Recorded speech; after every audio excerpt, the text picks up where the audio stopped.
जय माँ लक्ष्मी। नमस्कार दर्शक बंधु, आपण समस्त को मो चैनल को पुणी थे स्वागत करुच्ची। दर्शक बंधु, सुदशा व्रत जहा कि द्वितीय थर पड़ुची अगस्ट मास 15 तारिख दिन। या पूर्वर मध्य थरे सुदशा व्रत पड़ी जहा कि समस्त पालन करिसेंती। दर्शक बंधु, अगस्ट 15 तारिख दिन दशमी तिथि सकाळ 10:27 पर्यंत रहुची।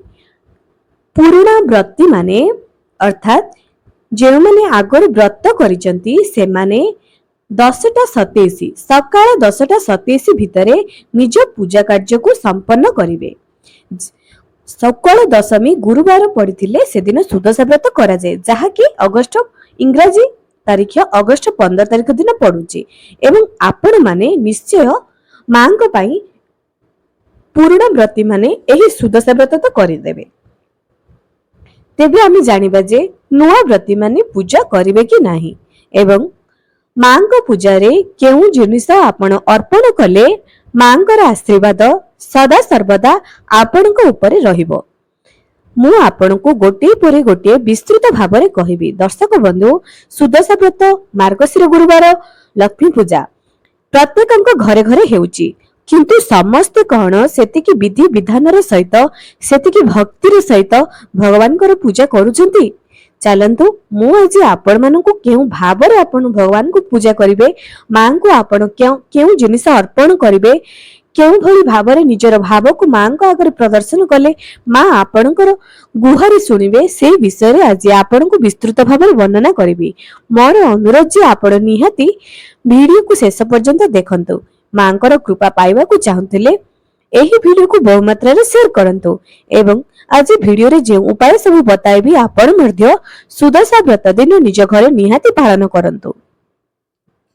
ता गुरु मोर दर्शक मन को अनुरोध जे वीडियो को शेष पर्यंत देखंतु, चैनल को सब्सक्राइब करी पाखरे थिबा बेल आइकन को क्लिक कर दियंतु, वीडियो को गोटे लाइक टी कर दियंतु एवं कमेंट सेक्शन रे जय मां लक्ष्मी निहाती लेखंतु।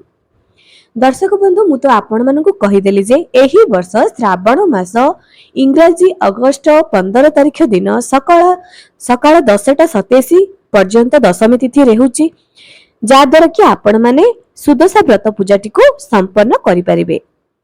एवं एही वर्ष पुरुणा व्रती माने पूजा करिवे, किंतु नुआ व्रती माने एही द्वितीय थर जो श्रावण मासरे जो सुदशा व्रत पड़ुची पूजा करिवे नहीं, कारण पांजिरे मध्य एहा ऊपर लेखा जायछि जे नुआ व्रती माने पूजा करिवे नहीं। एही श्रावण मासरे नुआ करी संकल्प करिवे नहीं। जे माने आगरो ऑलरेडी पूजा करि सारिचंती से माने करि परिवे, किंतु नुआ व्रती माने संकल्प करी पूजा करिवे नहीं। सबु जिनसर गोटे सीमा थाए। किछि जण भाबंती जे आम पाखरे तो विश्वास अछि, एही वर्ष तो श्रावण मासरे पड़ुची, आमे नुआ करे आरंभ करछे करिदबा। सबु जिनसर किछि न किछि गोटे नियम अछि। जदि आमे नियमर सहित कार्य करिबा आमर कथा मनस्कामना निश्चय पूर्ण हबो एवं जेउ संकल्प रे आमे पूजाटी को संपन्न करिबा आम संकल्प मध्य भगवान ग्रहण करिवे।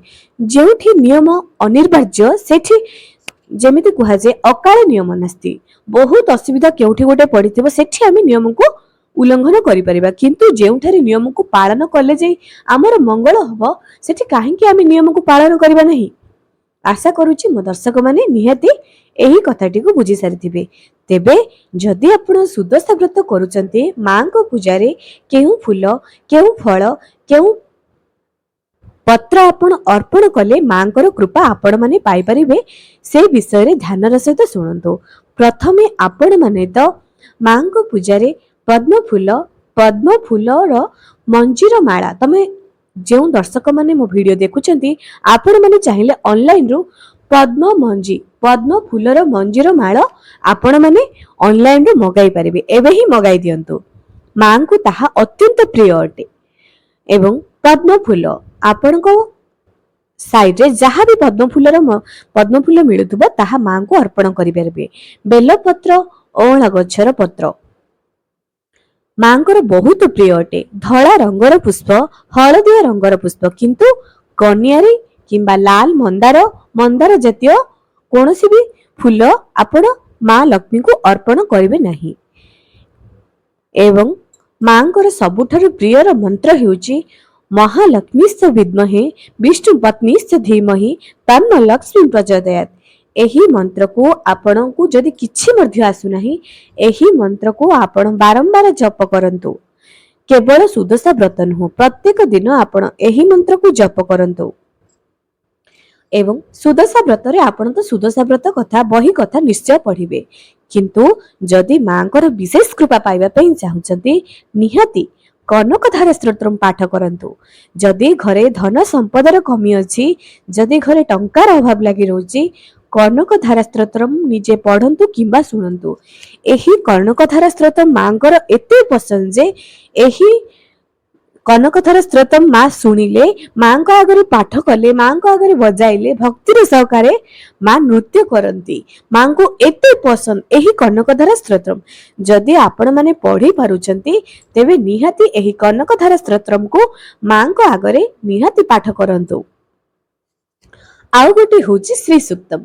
ଯଦି ଆପଣ ଶ୍ରୀ ସୂକ୍ତମ୍ ପାଖରେ ଆପଣଙ୍କର ନାହିଁ, ଆପଣ ମୋବାଇଲରେ ମଧ୍ୟ ଲଗାଇ ଶୁଣିପାରିବେ।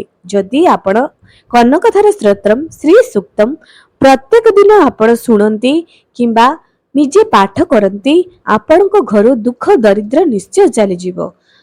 ମନେ ରଖନ୍ତୁ ଦର୍ଶକ ବନ୍ଧୁ, ମାଙ୍କ ପୂଜାରେ ଆପଣ ପ୍ରତ୍ୟେକ ଦିନ କରନ୍ତୁ କିମ୍ବା ଗୁରୁବାର କରନ୍ତୁ, ତୁଳସୀ ଗଛକୁ ଯେପରି ପୂଜା କରୁଛନ୍ତି, ବେଲ ଗଛ ଏବଂ ଅଁଳା ଗଛକୁ ମଧ୍ୟ ପୂଜା କରନ୍ତୁ। ମା ଲକ୍ଷ୍ମୀଙ୍କର ସ୍ୱରୂପ ବୋଲି ଭାବି ପୂଜା କରନ୍ତୁ। ଯଦି ଘରେ ଧନ ସମ୍ପଦର ଅଭାବ ରହୁଛି, ଆପଣଙ୍କ ଘରେ ଯଦି କୌଣସି ଆର୍ଥିକ ଅନଟନ ବାରମ୍ବାର ଲାଗି ରହୁଛି, ତେବେ ଆପଣ ଏହି ଗଛକୁ ପୂଜା କରନ୍ତୁ। ମାଙ୍କ ଦୟାରେ ଆପଣଙ୍କର କେବେ ମଧ୍ୟ ଧନ ସମ୍ପଦର କମି ରହିବ ନାହିଁ। ଯେତେବେଳେ ଆପଣ ମାଙ୍କର ପୂଜା କରୁଛନ୍ତି, ପୂର୍ବ ଦିନରୁ ଆପଣ ଏକବାର ପାଳନ କରନ୍ତୁ। ଅଁଳାରେ ହଳଦୀ ପାଣି ଏବଂ ନିଜ ମୁଣ୍ଡକୁ ସଫା କରି ସାମ୍ପୁ ଲଗାଇ ପୂର୍ବ ଦିନରୁ ହିଁ ସଫା କରନ୍ତୁ। ମାଙ୍କର ପୂଜାରେ ସୁଦଶା ବ୍ରତ ପୂର୍ବ ଦିନ ଭୁଲରେ ମଧ୍ୟ ଆମିଷ ଖାଆନ୍ତୁ ନାହିଁ। ତା ପୂର୍ବ ଦିନ ହିଁ ଆପଣ ଏକବାର ପାଳନ କରିବେ, ନିଜ ପାଦରେ ଅଳତା ଲଗାଇବେ, ନିଜେ ସାଜ ଶୃଙ୍ଗାର ହୋଇ ରହିବେ ଏବଂ ତା ପୂର୍ବ ଦିନରୁ ହିଁ ଆପଣ ମାଙ୍କ ସେବାରେ ଲାଗିଯିବେ। ମାଙ୍କର ପାଇଁ ନିଜ ଘରକୁ ସଫା ସୁତୁରା କରି ମାଙ୍କ ପୂଜା ପାଇଁ ପୁରା ଆଡମ୍ବର ସହକାରେ, ପୁରା ଖୁସିରେ ସହକାରେ ପୂଜା କରିବେ। ଯଦି ଭଗବାନଙ୍କୁ ପୂଜା କରୁଛନ୍ତି, ଖୁସିରେ ପୂଜା କରନ୍ତୁ। ଦୁଃଖରେ ନିଜ ଘରେ କଳି ଝଗଡା ଲାଗି ରହି ଯଦି ପୂଜା କରିବେ, ମା କେବେ ବି ଶୁଣିବେନି। ଆପଣଙ୍କ ଘରେ କେବେ ବି ଧନ ସମ୍ପଦର ଭରପୁର ରହିବ ନାହିଁ, ସଦା ସର୍ବଦା ଅଭାବ ହିଁ ଲାଗି ରହିଥିବ। ତେଣୁ ଚେଷ୍ଟା କରନ୍ତୁ ଯେ ନିଜ ଘରକୁ ସଫା ସୁତୁରା ରଖନ୍ତୁ। ଯେତେ ପାରୁଛନ୍ତି ନିଜ ଘରକୁ ସୁଗନ୍ଧିତ କରନ୍ତୁ। ହୁଏତ ଆପଣଙ୍କୁ ଏକୁଟିଆ ସବୁ କାମ କରିବା ବେଳେ ଟିକେ କଷ୍ଟ ହୋଇପାରେ, କିନ୍ତୁ ବାରମ୍ବାର ଗୋଟିଏ କାର୍ଯ୍ୟ କରିବା ଦ୍ୱାରା ଆପଣଙ୍କର ଅଭ୍ୟାସରେ ଆସିଯିବ। ଚେଷ୍ଟା କରନ୍ତୁ ଯେ ନିଜ ଘରକୁ ସଫା ସୁତୁରା ରଖିବା ପାଇଁ ଏବଂ ମାଙ୍କର ପୂଜାରେ ଖୁସି ଏବଂ ଆନନ୍ଦର ସହକାରେ ପୂଜା କରନ୍ତୁ। ଦେଖିବେ ମା ଆପଣଙ୍କର କିପରି ସବୁ ଦୁଃଖକୁ ଦୂର କରିବେ। ଆପଣମାନେ ତ ଜାଣିଥିବେ ଯେ ମାଙ୍କ ପୂଜାରେ 10ଟି ଫଳ, 10 ପୁର ଦିଆ ମଣ୍ଡା ପୂଜା ହୁଏ, 10 ଗୋଟି ଗଣ୍ଠି ଦିଆଯାଏ। ମାଙ୍କ ପୂଜାରେ ଦୁବ, ବରକୋଳି ପତ୍ର, ଆମ୍ବ ପତ୍ର, ଯାହାକି ଆମେ କୁମ୍ଭ ବସାଉଛେ, ଏହି ସବୁ ତ ଅନିବାର୍ଯ୍ୟ ନୁହେଁ। ଏହି ସବୁ ନିଶ୍ଚୟ ଆପଣମାନେ ନିଜ ପୂଜାରେ ଲଗାଇବେ। ମାଙ୍କ ପୂଜାରେ ନିଜକୁ ଭକ୍ତିର ସହକାରେ ଲଗାନ୍ତୁ। କ୍ରୋଧ, ପରନିନ୍ଦା, ପରଚର୍ଚ୍ଚା ଏସବୁରୁ ଦୂରେଇ ରୁହନ୍ତୁ। ଦେଖିବେ ଆପଣ ମାଙ୍କର କୃପା କିପରି ପାଇପାରିବେ। ଏବେ ଆଉ ଗୋଟେ କଥା ଯେ ଯେତେବେଳେ ଗୃହିଣୀ ମାନେ ପୂଜା କରନ୍ତି, ସେତେବେଳେ କେବଳ ମା ଲକ୍ଷ୍ମୀଙ୍କୁ ହିଁ ପୂଜା କରନ୍ତି ନାଇଁ। ଯଦି ମା ଲକ୍ଷ୍ମୀଙ୍କର କୃପା ପାଇବାର ଅଛି, ଓମ୍ ଲକ୍ଷ୍ମୀ ନାରାୟଣାୟ ନମଃ, ଯେତେବେଳେ ମା ଲକ୍ଷ୍ମୀଙ୍କର ପୂଜା କରୁଛନ୍ତି, ଗୁରୁବାର ହଉ, ସୁଦଶା ବ୍ରତ ହଉ, ଯାହାବି, ଲକ୍ଷ୍ମୀ ନାରାୟଣ ଦୁଇ ଜଣଙ୍କୁ ସୁମରଣ କରନ୍ତୁ। କାରଣ ଯେଉଁଠାରେ ନାରାୟଣ ରହିବେ ନାହିଁ, ସେଠି ଲକ୍ଷ୍ମୀ ବି ରହିବେ ନାହିଁ। ଯେଉଁ ଘରେ ନାରାୟଣଙ୍କର ସେବା କରାଯାଏ, ସେହି ଘରେ ଲକ୍ଷ୍ମୀ ମଧ୍ୟ ଥାନ୍ତି। ତେଣୁ ଚେଷ୍ଟା କରନ୍ତୁ ଯେ ଲକ୍ଷ୍ମୀ ନାରାୟଣ ଦୁଇ ଜଣଙ୍କୁ ସୁମରଣ କରନ୍ତୁ। ଲକ୍ଷ୍ମୀ ନାରାୟଣଙ୍କ ଉଦ୍ଦେଶ୍ୟରେ ପ୍ରତ୍ୟେକ ଦିନ ନିଜ ଘରେ ଦୀପ ଜାଳନ୍ତୁ। ଦୀପର ମୁଖ ଉତ୍ତର ଦିଗ ହେବା ଦରକାର। ଲକ୍ଷ୍ମୀ ନାରାୟଣଙ୍କ ଉଦ୍ଦେଶ୍ୟରେ ନିହାତି ପୂଜା କରନ୍ତୁ ଏବଂ ସେହି ଦୀପରେ 2ଟି ଅଳେଇଚ ଏବଂ 2ଟି ଲବଙ୍ଗକୁ ନିହାତି ପକାନ୍ତୁ। ସପ୍ତାହରେ ଗୋଟିଏ ଦିନ, ଗୁରୁବାର କିମ୍ବା ଶୁକ୍ରବାର, ଏହି ଦିନରେ ଲକ୍ଷ୍ମୀ ନାରାୟଣଙ୍କ ଉଦ୍ଦେଶ୍ୟରେ ଯେଉଁ ଦୀପ ଲଗାଉଛନ୍ତି, ଅଳେଇଚ 2ଟି ଏବଂ 2ଟି ଲବଙ୍ଗ ନିଶ୍ଚୟ ଜାଳନ୍ତୁ। ଝୁଣା ଧୂପ ଦୀପ ଦେଇ ନୈବେଦ୍ୟ ଦେଇ ମାଙ୍କର ପୂଜା ନିଶ୍ଚୟ କରନ୍ତୁ ଏବଂ ନିଜେ ସାଜ ଶୃଙ୍ଗାର ହେଲା ପରେ ହିଁ ମାଙ୍କ ପୂଜାକୁ ଆପଣମାନେ ଯିବେ। ଦର୍ଶକ ବନ୍ଧୁ, ଆଶା କରୁଛି ଯେ ଆଜିର ଭିଡ଼ିଓଟି ଆପଣଙ୍କୁ ନିହାତି କିଛି ଶିକ୍ଷଣୀୟ ହୋଇଥିବ। ଏହିଭଳିଆ ଭିଡ଼ିଓ ଦେଖିବା ପାଇଁ ମୋ ଚ୍ୟାନେଲକୁ ସବସ୍କ୍ରାଇବ କରନ୍ତୁ, ବହୁ ମାତ୍ରାରେ ସେୟାର କରନ୍ତୁ।